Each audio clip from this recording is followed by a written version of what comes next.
Oswego. Thanks. Yeah, it's around Goby hour. Thanks, Corey, for a great intro so I can skip some stuff. I'm Liz. I'm a professor at Oswego, and I study the round Goby invasion from a little bit different lens. I'm interested in using behavior to predict what individual gobies might spread and how we can inform some management strategies. And like Corey, I didn't do most of this work. It's done by a fabulous team of undergraduates who couldn't be here because they have to be in class. Delilah, Karen, Kadeem, Kelsey, Jaylene, and Maya, who is incognito from the picture. So invasive species, I don't have to convince you this, are a problem both for ecosystems and also cost rise, causing billions and trillions of dollars of costs across the United States. And by definition, animal behavior is really important in invasion because invasion is movement. And so even in systems where originally there was a passive introduction of new individuals, we often see that there's more active movement of invasion, at least animals, throughout the dispersal of this species. And so across invasive species, we've found that more bold individuals and more active individuals are more likely to drive biological invasions. And these behavioral phenotypes also affect how they're integrated or may be a detriment to the ecosystem. So for example, we often find that more aggressive individuals are those that may be more problematic for competition with native fishes and native species. Finally, behavior plays an important role in removal. So what removal strategies we might want to use can depend on the behavioral phenotypes of those individuals. So I use round goby as a model. They have both really nasty effects that make them a villain of this Great Lakes and other tributary story, right? So they're voracious egg competitors. They can outcompete native fishes. They spread disease. But they also have a not so villainous continuing story. So they're now an important food source for game fish. They eat invasive mussels, so they're villains, but they have some redeeming qualities. Despite this, our big question is how do we get rid of these? How do we stop them from spreading to new areas? So my students' work, we look at behavior as a driver, and we take it from two main perspectives. So one is how individual fish differ in their behavior, and if this variation can explain and help us predict who might be likely to drive the invasion front. That way we can, use behavioral phenotypes and correlated morphological phenotypes to identify which fish are most important to remove. And so today I'm going to tell you a bit about this aspect by looking at 4 different behavioral phenotypes. But I did want to highlight that other work being presented at this meeting is looking at how individuals differ in behaviors that are critical to preventing and removal. So some collaborators over the summer looked at responses of individual gobies to flushing behavior. They didn't include it in their posters, but I'm sure Elizabeth and Angelica, if you can hunt them down, would love to talk to you more about that. They're fabulous undergrads at Cornell working with Zoe Almeida. All right, so variation is important. I'm an evolutionary behavioral ecologist, so variation is the raw material of natural selection, which I try to convince my evolution students and beat it into their brains, right? And so this is also important in predicting how these fish species might evolve in good ways or bad. And of course, these are not mutually exclusive, right? They feed back on each other. So today I'm going to talk about individual variation and how they're critical to invasions. And so we have some understanding of round goby behavior, particularly in males. So in males, we see some size-dependent behavior. They have large, dark morph garter males and smaller sleek morph sneaker males, light morph sneaker males. And previous work in the Ballshine lab has found that larger, dark morph garter males tend to be more explorative, less active, more social, and bolder after startle, and they're equally not aggressive in the way they tested them. Alternatively, or additionally, there could be some density or dispersal dependent behavior. So if individuals who are found at the invasion front or who are more likely to invade have been found to be more active, less social, and less bold after startle, although much of this work is on the European invasion front. So today I'm going to tell you about two main questions. One, are behaviors correlated in female round gobies? If they are correlated, that's suggestive of potential behavioral syndromes, meaning that selection, if it acts on one behavior, it pulls along all the other ones, maybe in adaptive and non-adaptive ways. And in this project, we considered exploration, which is a measure of boldness, and you can imagine is important to movement to new areas. Activity, which is also important to movement into new areas. Sociability, aggression, and a startle response, where I used a very scary predator of a marble in the lab. And I did want to shout out that you can ask me to draw a fish later on, but these line drawings were drawn by ChatGPT because I cannot draw, and I need to work on my collaborations with art students. And then secondly, I asked if morphological phenotypes are correlated with behavior or can predict behavior, because if you grab a goby in the field, which of course we should just take them all out, but if you grab a goby in the field, it's much easier to be like, oh, it's a large goby, it's probably an explorative goby, than like bringing them back to the lab and then trying to figure out, or doing it in the field, measuring behavior in the field as well. So we looked at standard length, measured from the tip of the snout to the base of the caudal peduncle. We looked at wet mass, and then we dissected out the ovaries and looked at gonad mass. And so this study focused on females because despite their potential importance in driving invasions, we don't actually know a lot about female goby behavior. Most of the focus has been on males. So we collected gobies right off of Oswego campus in Lake Ontario. This is a really well-established population. We collected them with minnow traps because the site is a pretty deep water site. Then we sexed them and brought back the females and held them for a short term in these group tanks before the experiment. And then to analyze behavior, we assessed behavior. We replicated the design used in the garter males and sneaker males by Shin et al. 2021. And we did a series of exploration, activity, then sociability, aggression, and startle response in this tripartite tank where there were only visual cues. And so, for example, for sociability, we would have a social group in one side and not in the other. So I'm going to go through these behaviors. I do want to mention we're still analyzing the aggression data, so I'm happy to talk about it, but I didn't include it in this talk.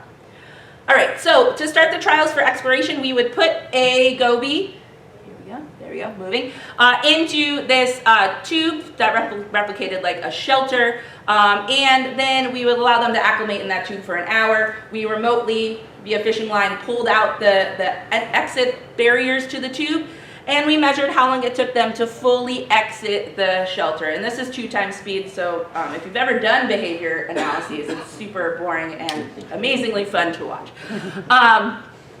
But eventually this fish will leave. And so we measured latency to fully exit the shelter. So longer times, unintuitively, mean that they're less exploratory because it took them longer to get out. Yeah, she's thinking about it. It's like so much excitement. And then for activity, to replicate the previous design to make it comparable, we counted the number of squares crossed. So sometimes the fish is just sitting there, and then sometimes they're moving around like a maniac, making a number of squares crossing maybe more fun to measure. For sociability, we looked at association time, so we flipped a coin and decided which side of the tank the social group would in, and all these videos are on the left-hand side. And then we measured the amount of time in the trial where individuals were in the social zone, they were in the A social zone where they're avoiding the social groups, or they're on the empty side, and then in the neutral zone. So for example, this goby is hanging out in the social zone, this goby is hanging out in the A social zone doing some glass running, and this goby is sitting in the neutral zone. And then finally, for startle response, we dropped a marble into the tank to replicate or to represent a startling event, potentially like a predation event, although marbles don't eat gobies as far as I know. And then we measured latency to resume movement as a measure of boldness. And we predict that more bold individuals will be more likely to disperse. All right, so are behaviors correlated in female round goby? We found no evidence of strong correlations here. And that suggested that, selection then could mold any behavior independently of the other. So although, my undergraduates are like, oh, this is so boring. No, P is like greater than 0.05. Actually, this is kind of cool because it means that, evolution could proceed independently on these traits.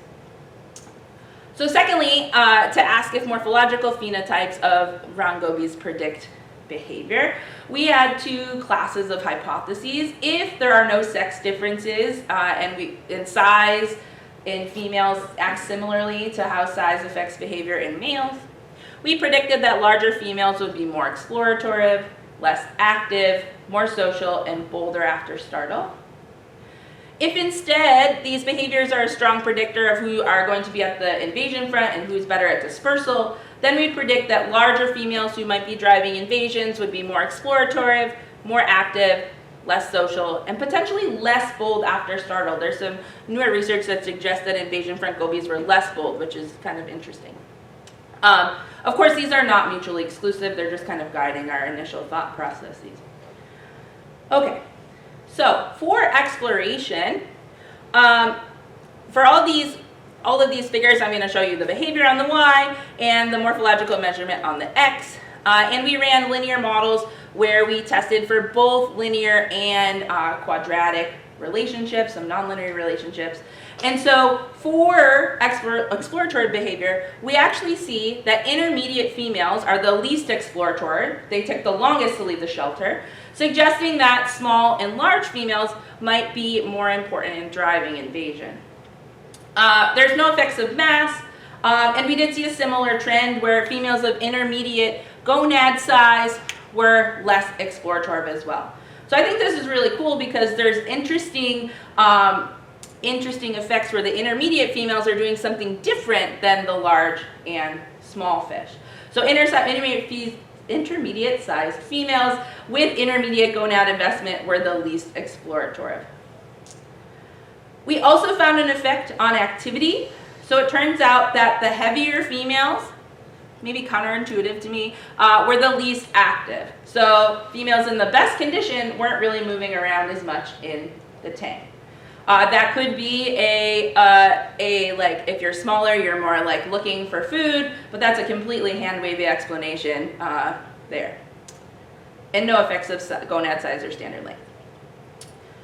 For sociality, we found that intermediate females were most likely to approach and associate with the social group, and large and small females were least social. Now, it's a little bit difficult to piece out sociability, if this is a true social preference or if they're doing some aggressive behavior. And so I have some students this semester who are going to follow up measuring actually aggressive behavior in the sociality trial as well.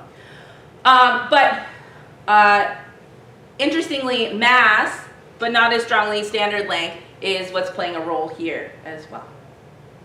And then finally, in terms of startle response, we found no significant effects of size or reproductive investment here.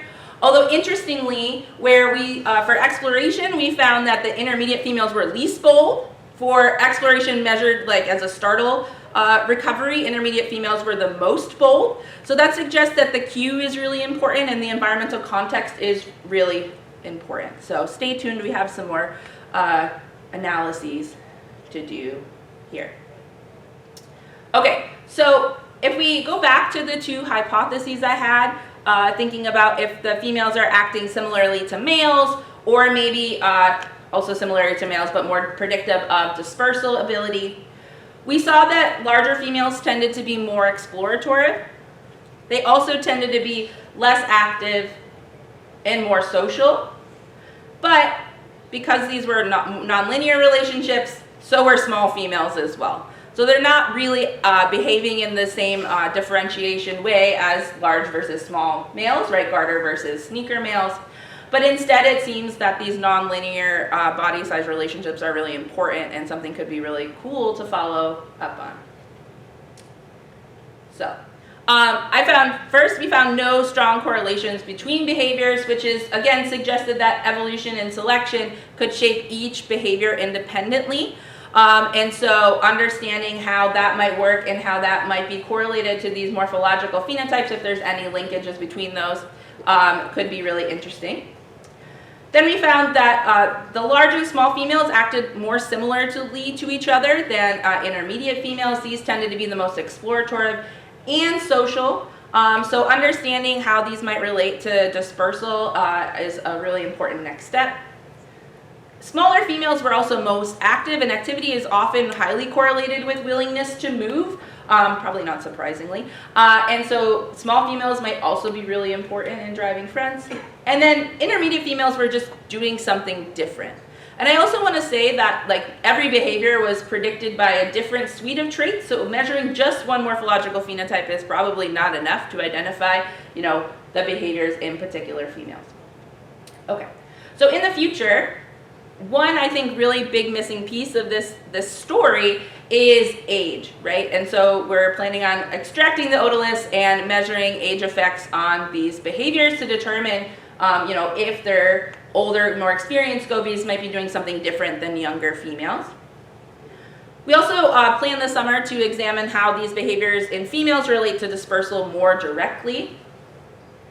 And then I think another outstanding question is understanding what juveniles are doing. We do have a lot of juveniles in our population, although juveniles do get a little bit tricky in terms of like sexing them after the trials, because you can't really sex a juvenile until you murder them. And it's hard to get dead animals to behave, sadly.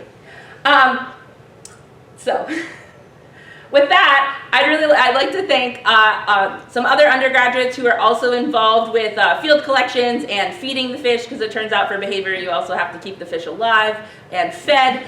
And if anyone's interested in chatting about invasive species behavior, I'll be around today. And these students all did a really intensive 6-week summer research program through the Equal Opportunity Program summer research program, which was started last summer.